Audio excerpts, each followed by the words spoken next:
an example of this has been done, and I think you may be familiar with, is the smart inverter work that was done to California.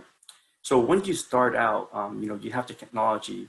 So 1547 would update recently with smart inverter functionality, right? So there are more functions that manufacturer can provide for the user.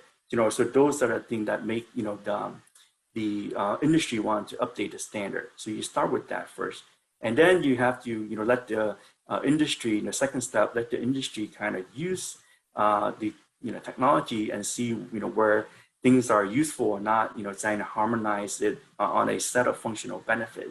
And then from there, what you do then is, you hope that the industry kind of coalesce around a series of core functions, like what are critical functions that you would need for the inverter to perform and for you to control the inverter, right? So having that set sort of solidify what you would want to have in the standard.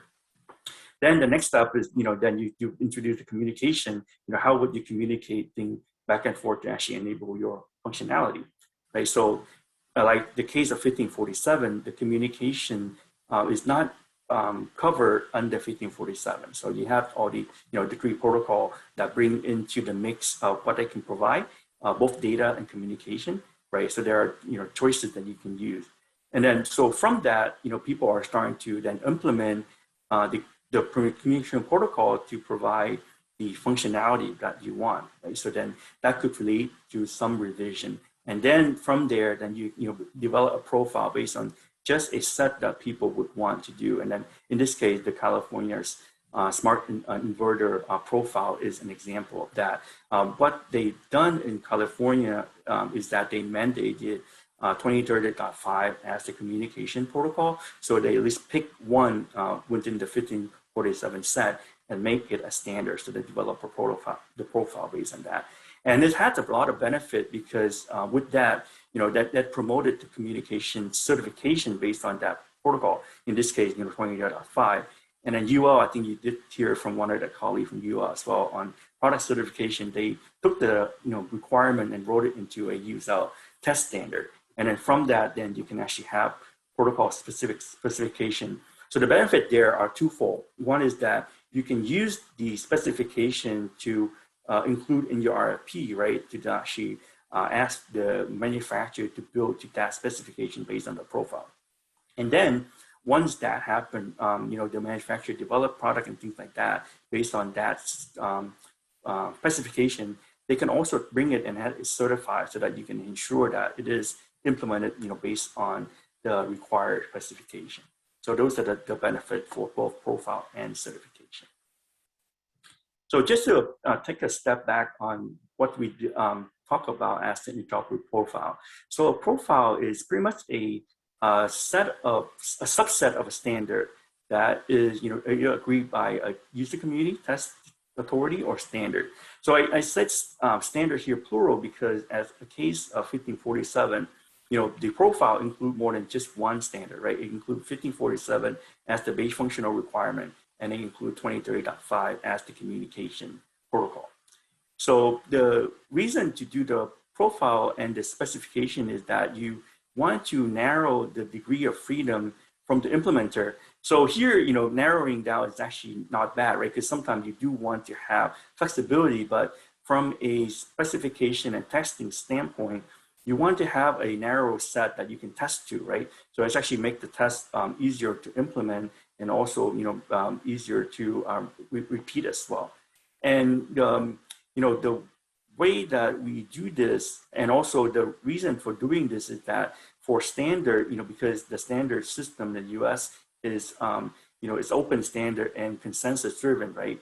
So there are a lot of times where standard could have a lot of optionality.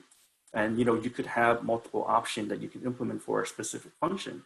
So with that, it's really hard to test if you have so many functions, right? You're going to make the tests overwhelming, like this little diagram show you, too many things to actually test to. So reducing that would actually help, both the implementer and the tester as well, and also the integrator at the end of the chain as well. So for the profile, what we want to capture are three things, right? The physical performance specification, So the previous example, this physical performance is pretty much captured by 1547, right? It defined those functional requirements that the inverter is supposed to perform. And then, we have the communication protocol, which is the 2030.5. And then the information model, which, is kind of information that you have to pass back and forth, that related both to the performance and what the communication can handle.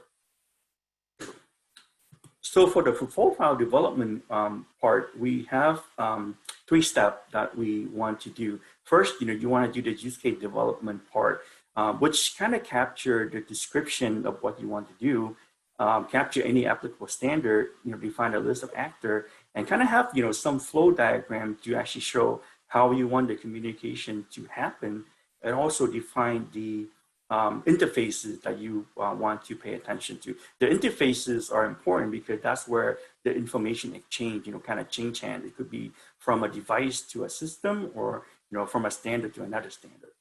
And then from that, once you have the applicable functional requirement, you do want to develop the application guide. So here is where you want to map the requirement to a standard. So this is an important step because you want to see if the standard can actually support the requirement or not, right? So in this process, you can also view if there are gaps, if there are functions that you want that the standard cannot provide, and there's some gap that you can actually take it back to the standard development organization. And then from that, then you pare it down and pick a standard and then do a profile based on that. So the profile would include specific configuration that you want, the narrowing down the option, right? So pick one option and go with it. Within, and then you have to have a relevance. You have to pick a standard to actually do it to be meaningful. So it has to be aligned to a standard.